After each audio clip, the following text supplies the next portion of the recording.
Let's do a crash course on makeup brushes. When it comes to my foundations, I love using densely packed brushes because it's not flimsy and it won't leave any streaks. Now, when it comes to skin tints, I like using the opposite of a foundation brush, still narrow but not densely packed. Today I'm going in with a skin tint. Because skin tints are so lightweight, I like a stippled brush like this because I just feel like it helps the product move better. Next, let's talk brushes to blend out your concealer.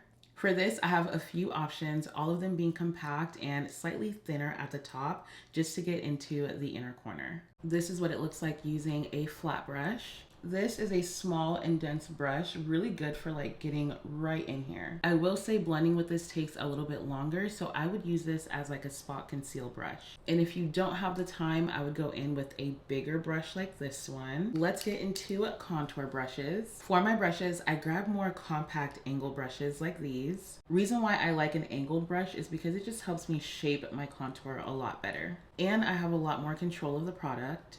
When it comes to my nose contour, I like using a flat eyeshadow brush and lining it down. For my cream blushes specifically, I like using flat brushes that are not as densely packed. This one is my favorite, but these work as well.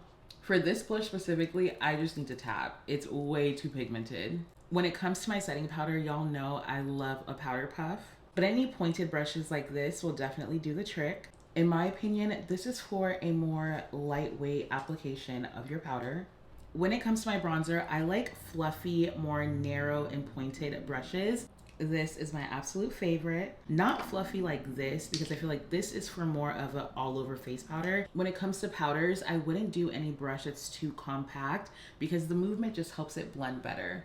For my powder blushes, I like to go for a slightly smaller version of my bronzing brushes. I personally like using a flatter brush for my blush. For my all over complexion brush, I like to go in with a big body like this. The bigger the brush, the more space you want it to cover. And the smaller the brush, the more targeted you're trying to be. Alrighty y'all, makeup is done and I'm gonna link all these brushes in my Amazon store and my LTK.